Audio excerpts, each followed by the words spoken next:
where do you insert something like, by the way, it was reported by all of his victims that he had a very small penis? Just feel like that's kind of awkward to say, but it was true.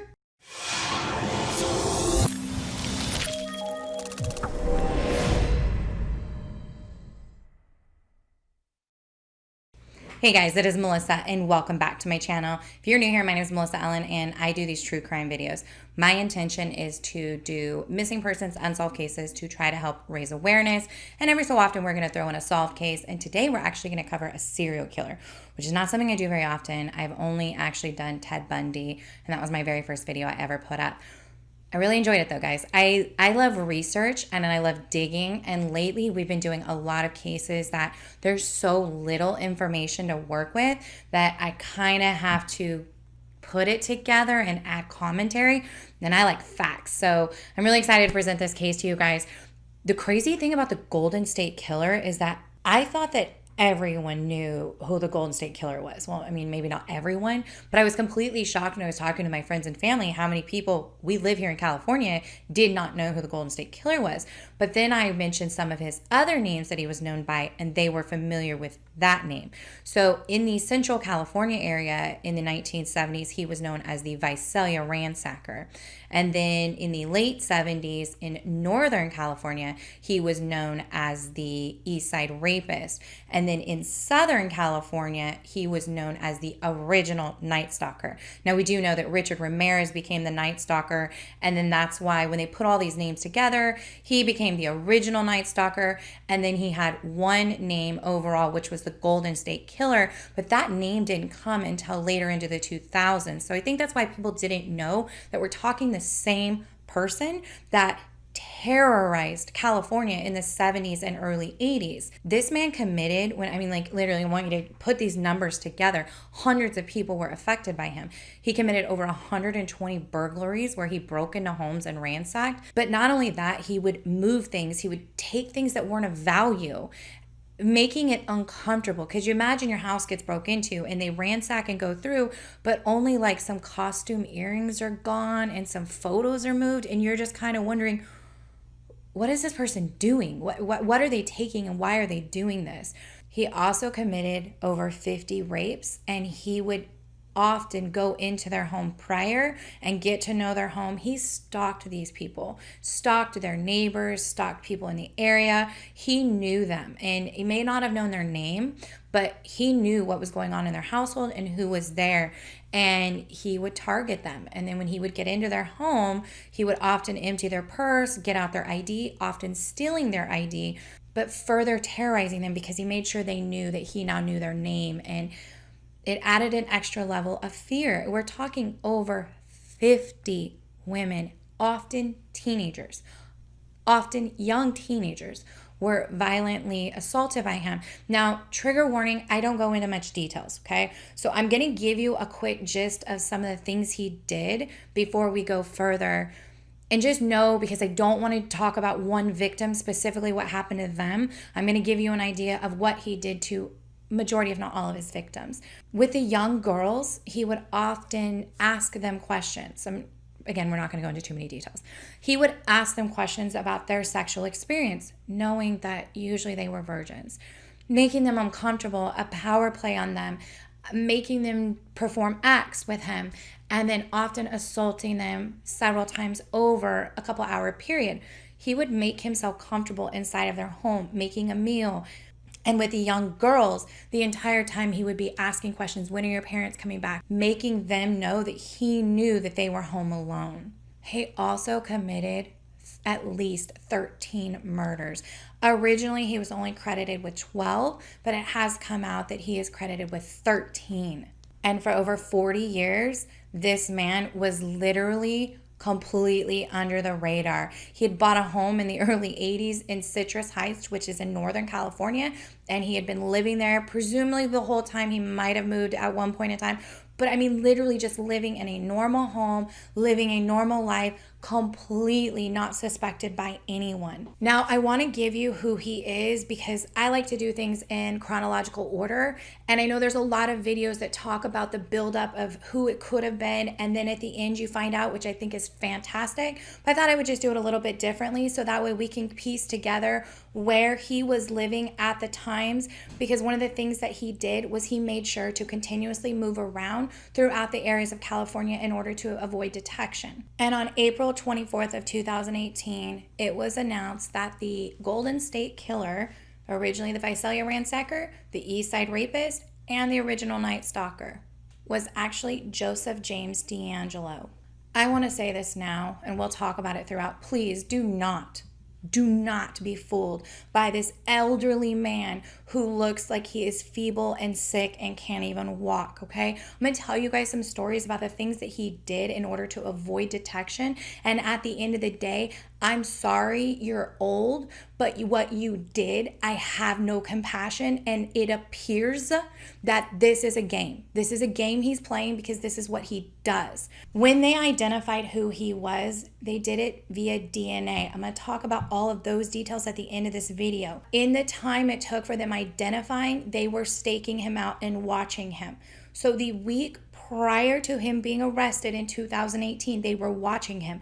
He was doing things like riding his motorcycle at 100 miles an hour. He was outside. He was working out on a stationary bike inside of his house. He was walking around. Nobody ever thought that he was a feeble old man that was so sick and frail that he couldn't be able to go to court. And I mention that because the first thing I saw in the comments when he pled guilty a week ago is people were like, oh my gosh, leave that old man alone. He's so sick. And people were like, do you know what he did? Do you know what he did? I really don't care about him. So I just don't. So now that we know that DeAngelo is in fact the Golden State Killer, let's start from the very beginning of his story leading up until the end when he was arrested and when he pled guilty. All right, let me give you a little bit of history on who Joseph DeAngelo is. He was born November 8th of 1945, which means he's 72 years old now. And his father was an Army sergeant by the name of James, and his mother was Kathleen, and he was the oldest of two sisters and a brother. There was a story from a relative that said that at the age of 9, he witnessed his 7-year-old sister being sexually assaulted. I believe they were in Germany on a base or something like that. Just giving you a little bit of history on who he is. And in 1964, he joined the U.S. Navy, and he did 2 years in the Vietnam War as a damage controlman. So in 1968, he actually went to college, and he ended up going to the Sierra College in Rockland, which is in Northern California, and he got an associate's with honors in police science. We're going down a road here, so pay attention to this. And then in 1970, he had met a woman by the name of Bonnie, I believe, at the college, and they got engaged, and she broke it off. This is only possibly important because 8 years later, on I think it was his third assault, when he was sexually assaulting a woman, he continuously told her, I hate you, Bonnie. I hate you. I hate you. Like, he kept talking about Bonnie and hating Bonnie during that attack. So there's always a possible stressor that's something to do with that woman, and Bonnie made him say those things. Now, in 1971, he went to Sacramento State University, where he got his bachelor's in criminal justice. And then he also took some postgraduate courses. And then he went to Sacramento to the Roseville Police Department and took the 32-week course to become a police officer. Okay, so now we're in 1973. He's got his associates, he's got his bachelor's, and he has completed the police course to become a police officer. From 1973 to 1976, he worked for the Exeter Police Department. Yes, he was a police officer. He worked for this police department for a couple of years. He worked in the burglary unit. This is close to Visalia, Fresno area. If you know California at all, we're talking about Central California. And this is where he became the Visalia Ransacker. Visalia is very close to Exeter. So what he was doing is he's working in Exeter and he's learning all about how to process burglary crime scenes, and he starts ransacking people's homes in the Visalia area. Also in this time, in 1973, he marries his wife, and her name is Sharon Huddle. Now, I wanted to do a lot of research, and I'll give you this information on her now. She has been completely silent. She released one statement that basically said she asked for privacy. She did not say anything else. They were still married up until after he was arrested. Now, it is reported, I was digging for this information, that the two of them had not been sleeping together in the same room since the 70s. But I know they had children, so I'm not sure how that worked. And that in 1991, Sharon might have even moved out of the home. And it's really weird. She was a divorce attorney. Yet they never divorced, and it made everyone wonder why. What did you know? Because when I tell you what he did, and for so long, and the amount of nights he had to be away, the items that were taken in these burglaries, it just makes you wonder, how did someone not know? How was there nobody in his life that caught on that like something's not right? He has to have all of this time in the middle of the night to get away with what he was doing. But there's always ways people can cover it. You can pretend you're on a job, all of these things that you could do. So there have always been a lot of theories trying to figure out what she may or may not have known and why she didn't divorce him until a year after he was arrested. Very, very confusing. Okay, so April 1974 is the official start until December of 1975, where he was labeled as the Visalia Ransacker.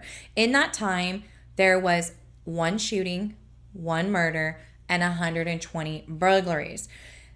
Often what would tie them to the burglaries would be the shoe prints. He was wearing the same shoes and walking around the house. He was always staking it out. So he would go to a house and then not do anything, and then he would go back. So people would not know for sure if somebody had or had not been into their home, because it was just hard to tell. You knew something, but you didn't know, okay, maybe that was me, maybe it was a gardener, maybe it was a kid, who knows? But it just kept happening to a lot of people, and then eventually their home would get ransacked. Now, in regards to the murder, this was not linked until much later. Linking the Visalia Ransacker to the Eastside Rapist and the original Night Stalker did not happen until later, and that is because there wasn't the same DNA type evidence. There was a lot of theories of whether or not they were related. But once they released them together, you have two assaults that happen. And the first one is going to be on September 11th of 1975. And this is Professor Claude Snelling. He woke up in the middle of the night to hear some sort of a scuffle. When he went outside, he saw that a man was trying to take his 16-year-old daughter and kidnap her. He obviously intervened and he was shot. As a result, he attempted to continue to go after, and the suspect got away. His daughter was saved. His wife had woken up and yelled. Police were called, and police did show up and try to track him, but they could not find him. I do believe this is one of the many times. There were some times that they almost caught him and the dogs would go out. And this might not be the exact one, but I'll give you what happened with the dogs. When the dogs would be sent out to search for him, they had a really weird reaction. This is something that I wasn't familiar with, and I still am not quite sure if this is how it always works or if this is still true. But the dogs would react really weird and kind of start going spastic and freaking out. The theory is that would happen. The dogs react really weird when somebody is on a large amount of drugs, or if they are actually sick, like ill. I guess the odor the person puts off causes issues for the dog.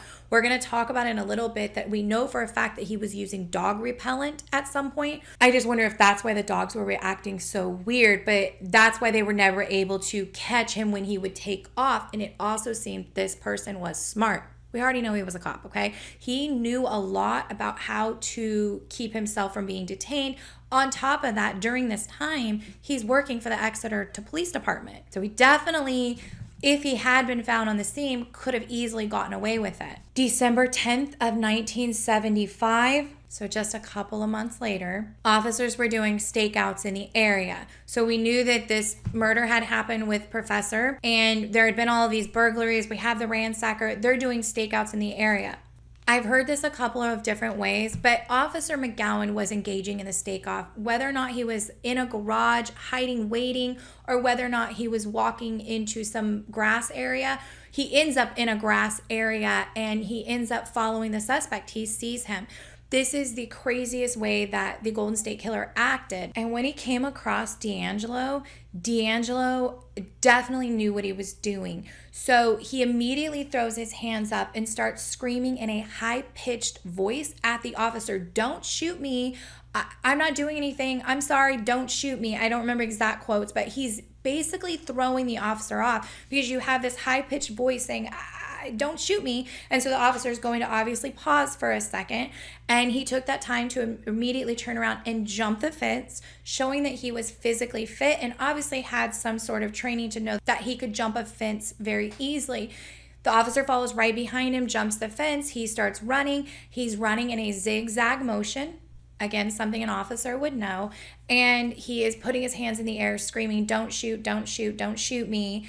And he finally stops. He's got his hands up in the air and he's faced away from the officer. And the officer's telling him, turn around, put your hands up and everything like that.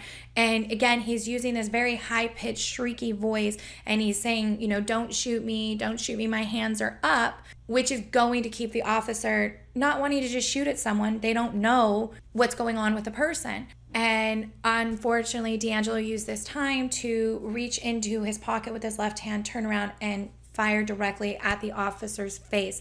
Luckily, Officer McGowan had his flashlight forward, and so when he shot, it shot into the flashlight and only caused some minor damage from the debris to his eye. Luckily, he was okay. By the way, it might have been the lens of his glasses. I saw it 3 different ways. So lens of a flashlight or lens of his glasses, whatever it was, luckily he only received minor damage to his eye. It did knock him down long enough that DeAngelo was able to run away. And then the Visalia Ransacker stopped. In 1976, this is when DeAngelo moved to the northern part of California, to the Sacramento area, and became a police officer with the Auburn Police Department. So Auburn is one of those outerlying cities of Sacramento. June of 1976 to July of 1979 is going to be the area of time when he was known as the Eastside Rapist. The things that were known about the Eastside Rapist is that he would clearly stalk his victims prior. He would look in their windows, he would break into their house. Often victims would say that they had noticed things had been moved prior. When they were asked after the assault, they would say, "Has anything happened around your house?" And they would say, "Yeah, I noticed these footprints that were outside. I noticed that my window had this little hole in it. I noticed that my wedding pictures were moved." One woman noted that she found some twine underneath a pillow, I believe it was. Random things that you would think, okay, well, obviously no one, if somebody broke into my house and did something, I would know. So that's really weird. Maybe someone left it on accident. But they would always, after the fact, realize that there were all these things that would happen. Another thing that he was known for was calling the victims. So he would often crank call them prior to him assaulting them.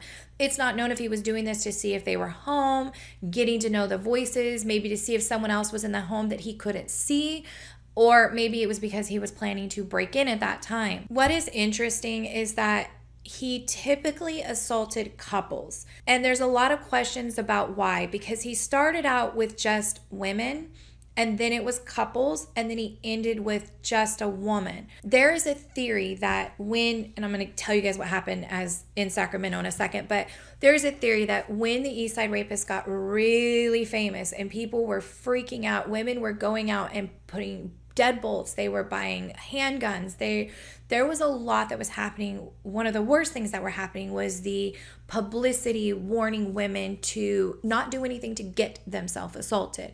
That be careful about what you're wearing, be careful about what you say. These things that we still talk about in 2020 when we blame the victim, this was really hard for women because this is exactly what was happening to them. They also had some town hall meetings, and it has never truly been confirmed if this happened, but it does seem to fit. During one of the town hall meetings, a man stood up and was very upset about the fact that this person was still free and he wanted him caught. And he made a comment that if I had been there and it was my wife, it wouldn't have happened. There is a theory that this was one of those stressors or one of these challenges. And DeAngelo might have taken this as a direct challenge. There's also been theories that maybe he was at this town hall meeting, or maybe he just read the newspaper or heard about the rumors from what happened at this town hall meeting. but it does seem to fit with how he progressed during his time. The summer of 1976, there was a string of burglaries and rapes against women in the Eastern District of Sacramento, which is about a half hour from Auburn, where he was working as a police officer. What he would do is he would break into the home, and the victims would usually be asleep. He would wake them in some fashion, tap on the door, tap on the wall, or just shine a flashlight in their face. And what would happen is if you are awoken and you have a flashlight directly in your face, you can't see. Again, this is a tactic that police officers use. If you ever noticed, if you've seen crime shows where you're watching that when somebody's getting arrested, they'll shine that flashlight directly in their face, and that's in order to avoid you get shell shocked and you're not going to react as quickly so that they can gauge what's going on. And this is what he was doing. And then he would make sure to steal items. In 1976, there was a story from one woman that her 3-year-old son had crawled into her bed. Her husband left for work. The 3-year-old comes into the room and he tied them both up and assaulted her. These kinds of stories were happening over and over again. In 1977, there's actually a survivor who did an interview with 60 Minutes, Margaret Wardlow, and she tells her story. She was very young. She was 13. She was actually his youngest victim. And she tells her story. And I just think it's best if she tells her story from her perspective of what she went through as a young girl. She was a smart girl, though. She really did. She knew who this was. She had been reading the stories, and when he said he was going to kill her, she said, I don't care. There must have been something about that because he was power hungry, he was control hungry, and she was able to survive that attack. So I will link that down for you guys down below if you want to hear her whole story from her perspective. And on February 2nd of 1978, we have his second and third murders, and this is going to be Brian and Katie Majori. I think I got that out correctly. Now, they were shot and killed while they were out walking their dog. Brian was a police officer. So we believe that he had been stalking them and that he went to approach them while they were out, or they came across him while they were out. And he attempted to assault them, and Brian fought back, and it appears that DeAngelo just shot him. And then Katie tried to run, but she was unable to get the gate open, and he shot and killed her. Again, they were able to connect him based on the shoe prints. And on top of that, he had shoelaces with him that had been pre-tied so that he could easily put them around someone and hold them to subdue them. This was something that they had learned was something he would do. We're going to find that he also was, the knots that he was having people tie themselves up with were very specific. There was also something called the diamond knot, and he at one time was even nicknamed the Diamond Knot Killer. I think I have that again further in my notes, so I'll make sure to give you guys more information on that.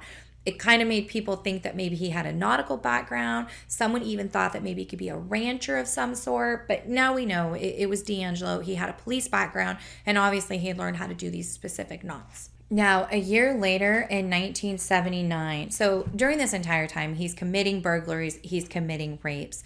They still have not been able to find him. In October of 1979, he was actually fired because he was caught shoplifting. He was an officer and he was caught shoplifting. He was stealing dog repellent and a hammer.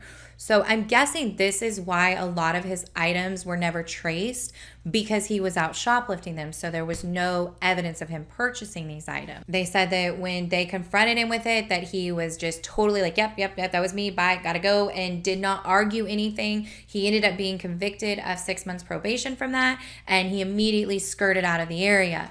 Now that we know what he was doing, it makes sense. As soon as there was any sort of limelight on him, he didn't want to be investigated any further, admitted what he'd done as quickly as he could, and got out of town. One of the things that was mentioned, but they were never able to verify it for sure, is that the chief who actually fired DeAngelo from the Auburn Police Department in 1979, after he fired him, a couple weeks later, his daughter came into him in the middle of the night and said, there's a man outside of my window with a flashlight. And he ran in there, but the man was gone. The chief feels that that was DeAngelo. And based on some of the things that they've learned about him, he seems to be that way.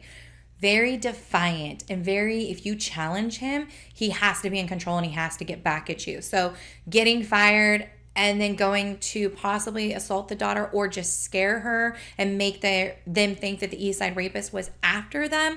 Very possible. He could have been doing it for 100 different reasons, but they do believe that that was him that did that.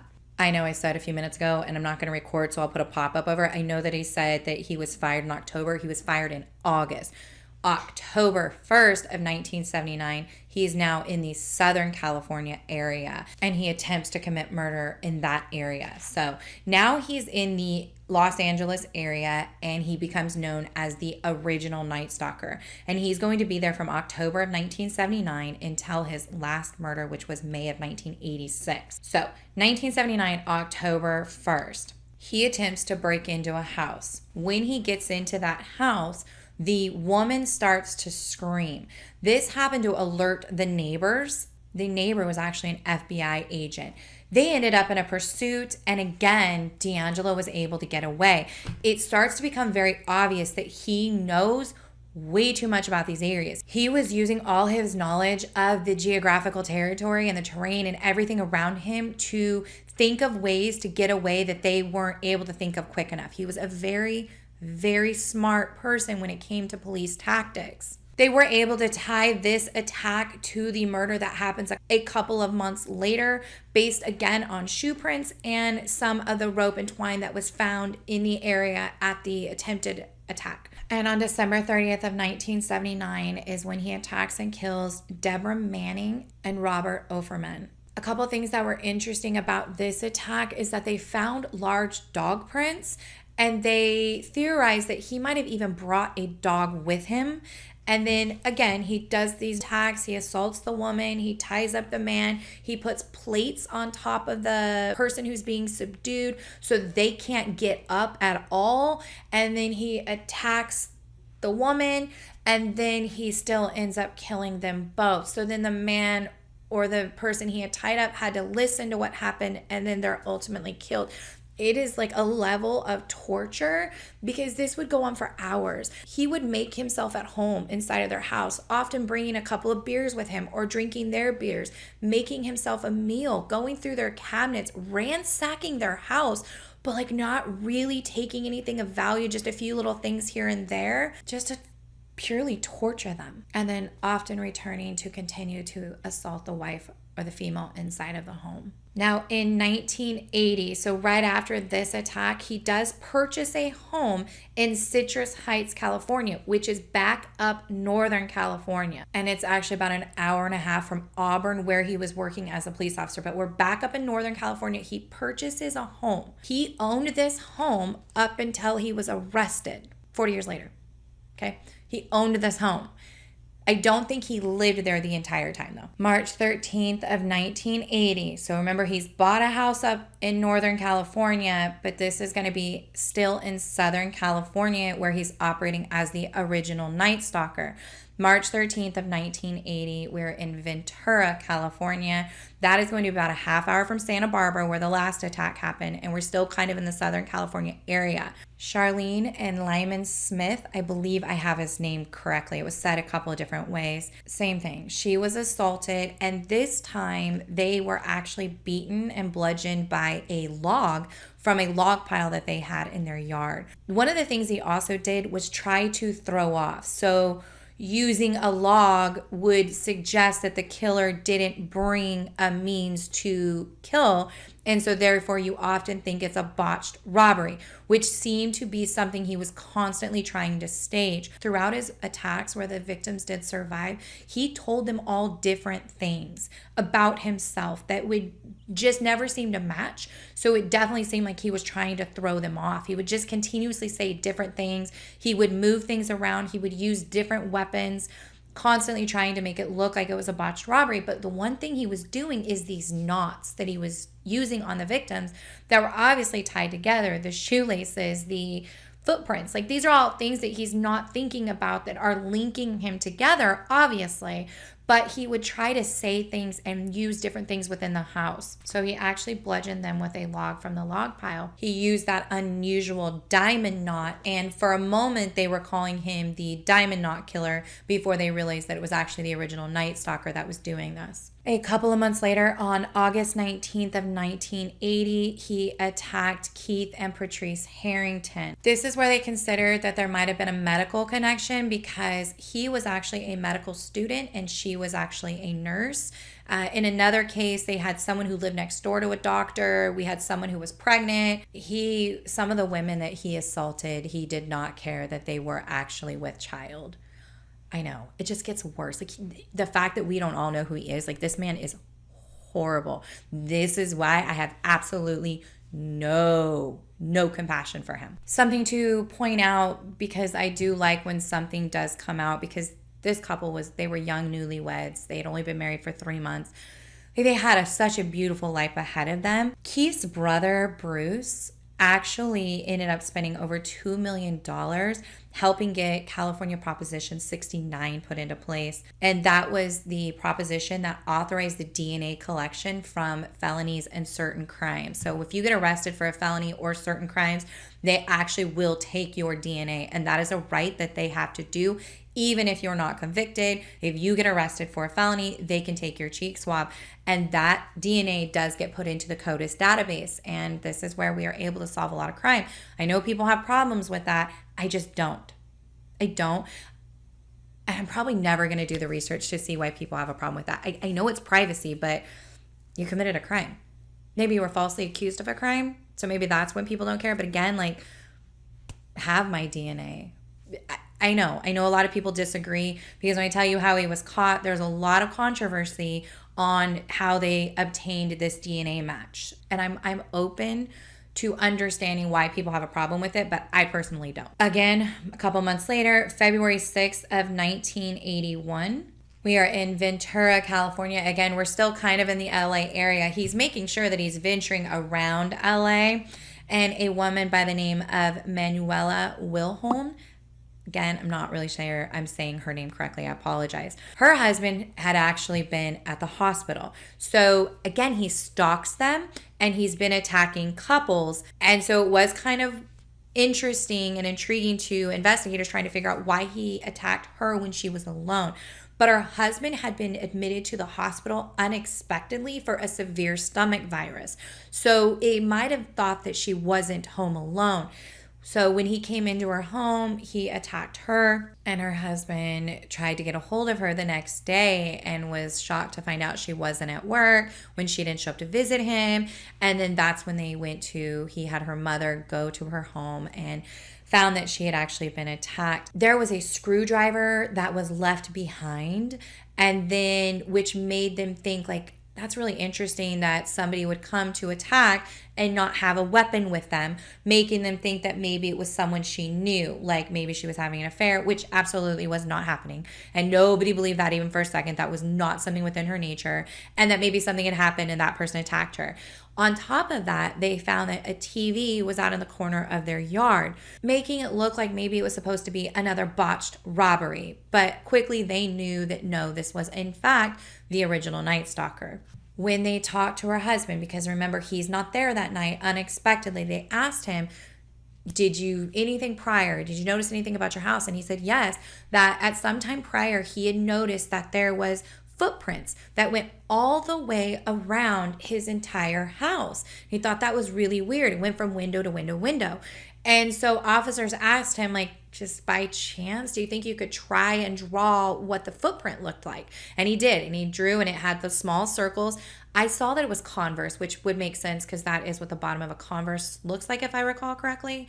And they were able to take that just quick drawing that he did of the footprints he remembered and put it up to a casting they had done of a footprint that they knew, and it matched. So they knew exactly who they were dealing with. July 27th of 1981, he attacks a couple again, and this is going to be Sherry Deming and Gregory Sanchez. Now, something interesting happened in this one. Gregory Sanchez actually woke up. And so as DeAngelo was coming down the hallway into the house, it appears that Gregory met up with him and a physical altercation happened. And DeAngelo immediately shot him. Normally, he would have tied them up but it appears that Gregory must have gotten to him. Now, a thing to notice is Gregory was a lot bigger than DeAngelo. DeAngelo wasn't a small man. I believe he's about 5'11", about 160 to 170 pounds. They considered him to be in good physical shape. Things that they noticed about him is that he had a little more thicker on bottom, giving him more of an active appearance, blonde to brown hair. That was always confusing. Everyone noticed different hair, but again, he was constantly wearing these masks over him, and they always noticed his very piercing blue eyes. But Gregory was bigger than him. So I'm getting ahead of myself. I'll tell you why that's important in just a minute. Now, when he shot Greg was actually able to get back up at some point. And again, it's maybe an altercation started to happen, but eventually he did do the same thing, assaulted her and murdered them both. It's important to know because there's only going to be one more murder after this, and it's going to be a female. Two things happened. When this assault happened, DeAngelo's wife, Sharon, was actually pregnant with their first child. Kind of people could figure this might have been one of those stressors. And then when Gregory challenged him, now we're talking he's in his mid to late 30s. A lot of people wondered if that might have changed him, that he might have realized that he was getting to a point where he wasn't always going to be able to subdue the male victim. Before I go on to the last murder, I want to tell you something that happened. So Gregory and Sherry were in 1981. In October of 1982, I wanted to give you guys this specific example because this is something he did. He would call his victims years after and continue to torture them. GoldenStateKiller.com has a record of everything, and it has a record of all of the suspected phone calls that he made to his victims. They were vulgar. They were vile. They were traumatizing. Can you imagine if someone assaulted you and then they call you up later? This happening right here has been featured on tons of TV shows. And you guys probably didn't even know one of these people they're talking about was the Golden State Killer. This was something he did to his victims. And in October of 1982, he calls a victim that he had raped in 1977 in Sacramento. So he's the original Night Stalker currently attacking in LA, but he contacts a victim randomly while she's at work at a Denny's location. Police always had a weird inkling that he actually lived in Sacramento, because how would he have known that she had moved? She had changed everything about her, and she's now working at a Denny's. And you know their hours are always different. So how did he know that she was at work at Denny's to start with, and that she was on her shift at that time? And he called her and made explicit comments to her like, do you want to play again, and some other vulgarity to traumatize her. And so police always wondered, was he living in that area, and did he happen to see her at the Denny's that day? 6-7 months later, May 4th of 1986, he commits his last known murder, and this is of Janelle Cruz. It is reported that Janelle was home alone. Her family was actually on vacation in Mexico, and so she was at the house by herself. It is reported that a pipe wrench was missing from the garage and that he attacked her. A lot of questions came up about this one. There was a gap of 5 years. Now, again, DeAngelo's wife, Sharon, was pregnant with their second child, so police theorized that maybe that was a trigger. We do know that there was only a female inside of the house, and that this time he did not choose a house that had a male in it. And it makes you wonder, was that because the challenge with Gregory in the last attack? He's now 41 years old at the time. So maybe he realized that he wasn't able to challenge off a male. This is his last attack. There's a 5-year gap, and he just attacks this one person and then stops. And the theory was that he had passed away or he was in jail. And the fact of the matter is they believe that he just got to an age where he wasn't physically able to guarantee that he was going to be safe. Similar like you've seen, I think it was the BTK killer. You know, they just realized that they're not able to protect themselves as much anymore. The case goes completely cold at this point. Now, that was in 1986. In 1990, he actually took a job working as a truck mechanic for Save Mart supermarkets. up north, because that's where he lives, in the Roseville area. And that's where he worked until 2017 when he retired. As far as we know, he did not commit any other crimes, and that he just worked as this mechanic until he retired. When they located him, he was living in his house in Citrus Heights, the house that he had bought in 1980, and he was living there with his youngest daughter, I believe, and his granddaughter. I believe the wife, I still don't understand. She's a divorce attorney. Why in the heck they were still married? That is so weird to me. So anyways, he moves into this house. He has this job starting in 1990, and then from then on, they're able to track him. They seriously don't know what he was doing the 10 years prior, where he was working, or what he was doing. In 1996, he was arrested, and that was for some sort of incident that happened at a gas station, but the charges were dismissed, and I don't have any further details on that. In 2001, they did put his DNA that they had collected from the original Night Stalker cases and the Eastside Rapist case. Again, they still had not linked the Visalia Ransacker case. So the murder of Professor Claude Snelling had not actually been linked at this point. So they put in the DNA from those cases. And again, as we know, there was no hit. He wasn't in the database. He hadn't been arrested for anything at this point that would get his DNA taken. In 2013, Michelle McNamara. I am literally like so in love with this new HBO series. There's only 2 episodes out. I'm getting ahead of myself if you guys haven't seen this yet. She wrote the book called I'll Be Gone in the Dark. It's fantastic. It's 9 hours on Audible. Worth it. Totally worth it. Her level of detail and research and compassion and care. She was actually running a blog called True Crime Diary. I'm inspired. And she became fascinated with this case. She tried to track down items that he had stolen from the victims, just above and beyond. One of those people that just really, really knows how to do research and really knows how to talk to people and get their story from a side of understanding and compassion and love. And a lot of the victims that she spoke with said that she made them feel so comfortable that they were willing to just talk to her for hours. So Michelle actually, I believe it was in an article she wrote first, she coined him with the name of Golden State Killer. They were originally calling him Earons, so EAR, East Area Rapist, and then Orons for original Night Stalker. And that was the name they were using, was Earons. And it was just kind of a weird name. It wasn't really catching.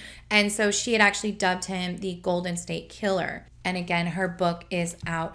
And now, I'll give you guys this now.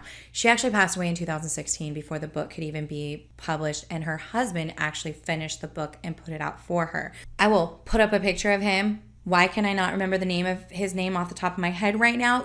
You'll know exactly who he is. He's a famous actor, a comedian, hilarious. The documentary that they are doing right now, I feel so dumb. I cannot think of his name. They're doing this documentary on HBO. Again, only 2 episodes are out so far, and it is going through her story of gathering the story of the Golden State Killer.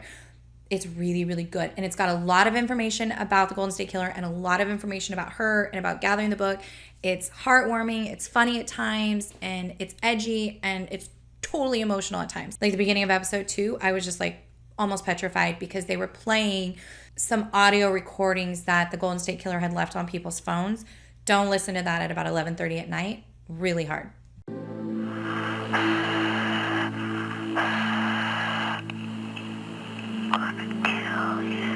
In June of 2016, they were trying to renew interest in the case. They did do a press release identifying what information they did know at this time. They were offering a $50,000 reward by the FBI. In 2001, when they put that DNA into CODIS, that is when they linked that the Night Stalker and the East Area Rapist were connected to each other. Just so we're clear, I forgot to say that part. In 2018, this is when Detective Paul Holes, he had actually been on the case since I believe 1994. So over 20 years he had been on the case. He retired 3 weeks prior to this arrest. But this was actually his idea. What he wanted to do is he wanted to take the DNA that he had from these different cases and he wanted to enter it into the genealogy databases. If you guys are not familiar, it was actually one of my first couple of videos that I did. I talked about They can actually take and connect your DNA and create a family tree. So if you have my DNA, you can figure out who my mom and dad are. And then from there, you can get my grandparents, and then you can get my cousins.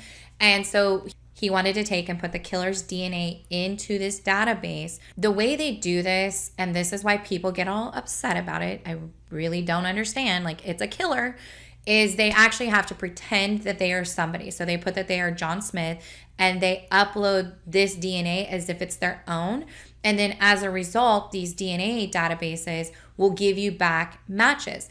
The reason people normally do this is that if you're trying to find your heritage, maybe you don't know, maybe you've been adopted, maybe you don't know your family tree, or you just don't have a lot of people in your family to ask, but you want to figure out who you're related to, possibly finding lost relatives. So people use this website for that. Ancestry.com, 23andMe, GEDmatch. So these are a bunch that they're using. And so what he did is he uploaded this profile into GEDmatch, and I believe Ancestry, but that I wasn't sure about. I know he uploaded it into GEDmatch. So he uploads it into there, and within 24 hours, you get a hit that, yeah, we found some of your relatives. It's relatives of the killer. And what they found is they found his third cousin. So somebody, great grandparents were identified, and then from there they have to match it. But it's not like there's only like 10 people. If you go all the way to my great grandma, whose name I don't know off the top of my head, I could not even tell you the hundreds of cousins that are out there that fall under that level. So then they take and they know that they have hundreds of people to look at, and they kind of weed out. Okay, I'm only looking for males. I'm only looking for males that were obviously born in this date range. And then I'm looking for white males. I'm looking for males that have any connection to California. And they just keep sifting through. And then eventually they got it down to like 20 people. They sifted through those people looking where maybe they had been incarcerated. That would weed them out. Things like that they could verify. Maybe they had been enlisted in service. And that brought them down to 2 people. One of the people they were able to get rid of with DNA proved it wasn't him. And then this is when they had Jospeh DeAngelo.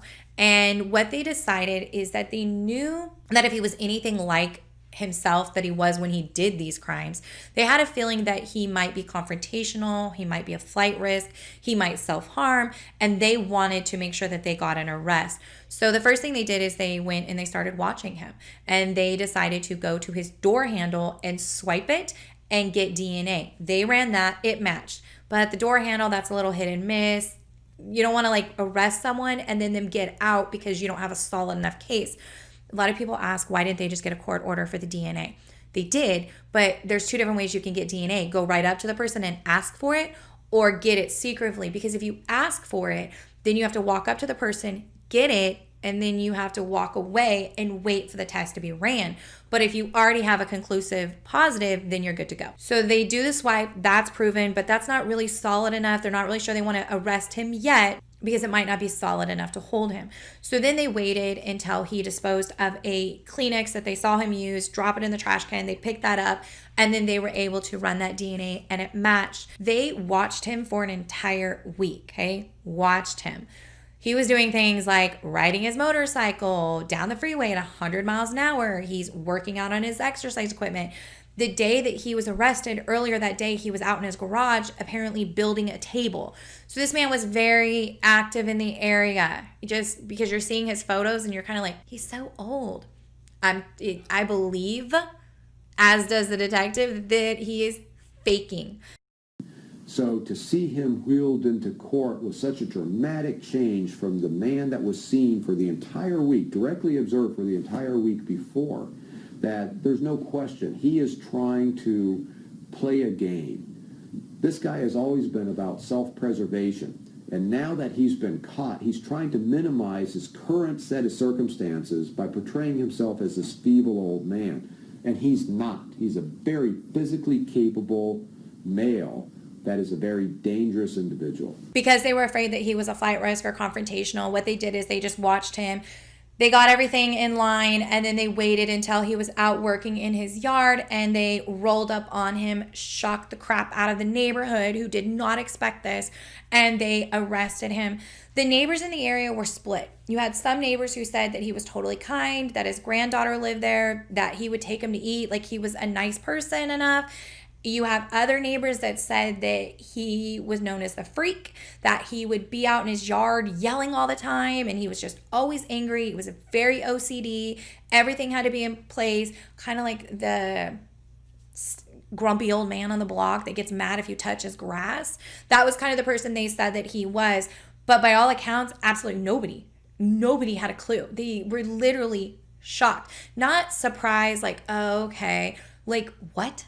Just totally shocked that it was him. So on April 24th of 2018, he's arrested. I don't know when exactly this happened, but during one of the interviews, he's in the room by himself at this point, and is reported that he was talking to himself while alone. It is in April, so during the arrest.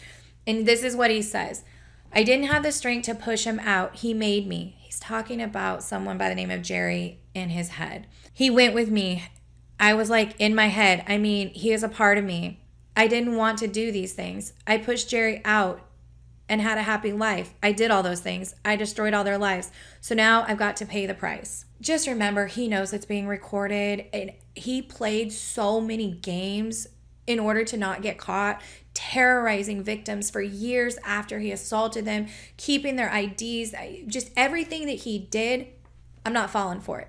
You don't have someone in your head. You don't feel any remorse for what you did. I don't believe it for 1 second. This is all staged to make people feel bad for him, in my opinion. April 10th of 2019, they did announce that they would seek the death penalty and that they were not able to pursue any of the burglaries or the sexual assaults due to the statute of limitations. You guys know this, right? My husband didn't know.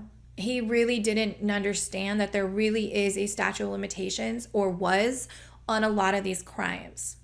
There is. And it sucks, but we're going to talk about what they did, because this is one of those cases where they were still able to give the victims of these assaults a little bit of closure. The other thing that they announced is that they expected this case to cost over $20 million and over 10 years to prosecute this case, but that they would be allowing cameras in the courtroom. In 2020, he was charged with 13 murders and 13 kidnaps. On March 4th, he did offer to plead guilty if they would remove the death penalty, and they said no, not good enough. On June 29th of 2020, they actually entered into an unconventional plea deal, and he actually pled guilty. While he's only officially charged with the 13 counts of murder and 13 counts of kidnapping, he pled guilty, or said, I did that, to a majority of the rape and assault allegations that he was accused of, that he did, but he couldn't be tried for anymore. So it did give some closure. And I'm actually going to put up a photo because this was beautiful. I follow Janelle Cruz's sister on Twitter. I've been following her for a very long time. It is so beautiful to see her getting this closure. But she posted a picture publicly, so that's the only reason I'm including it. And it's a bunch of the survivors, and seeing the smile on their face, like, you can never undo what happened to them, but by giving them an answer, how nice it must be for them to not wonder, is he going to call me again? Is he going to show up? Does he know where I am anymore? Those questions have always haunted them, and knowing, like, finally, I know who he is, and I know he's in jail, and I don't have to worry about him anymore. Like, you can just see that relief on them. And then I also wanted to play this moment. There was a survivor there, and I'll let you see what she said to him as he was leaving.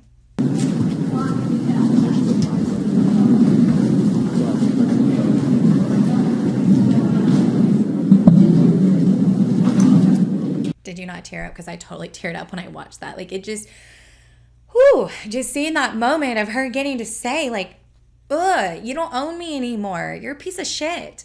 That was... His sentencing will happen on August 17th, and he's being sentenced to life. I wonder how feeble he will still be when he knows that, he's done. Because when he's answering, a lot of people Let me put up a clip for you guys really quick of him answering to the guilty pleas. You admit or deny that? I admit.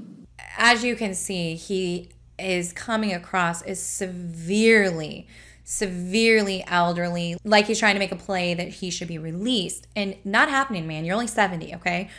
It just makes you wonder, is this an act? And I don't care if it is or not. You can just stay. Like, they have doctors there. Am I too callous? What he did to these women, you don't deserve this. You are lucky you are getting out of the death penalty. It's California. We don't exercise it anyways. But yeah, you're lucky. After what you did, there's just not a question. This isn't, does he have remorse? Is he too ill? Isn't prison about rehabilitation? No, sometimes it's about taking an animal and getting them completely away because we don't need a monster like that. So another random fact before I leave you guys, DeAngelo's brother mentioned that during the time of the East Area Rapist that it never dawned on him, but that DeAngelo would bring it up a lot. He would be like, hey, I wonder who it could be. He always thought that it was because he was a cop and he was just interested in solving crimes. But now that he knows, it's like, oh, that's why he was always bringing it up. This was a long one, guys. I hope I got everything. There's not a chance in the world that I got all of the facts in there. There's so much more. If you guys are interested, I am linking a ton for you.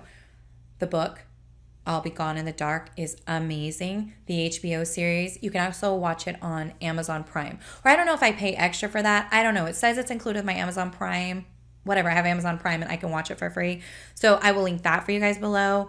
The Unresolved, which is a podcast that I love. And I totally forgot that their first podcast was on the original Night Stalker. And there's a 3-part series. I will link that below for you guys as well as a ton more info, and goldenstatekiller.com.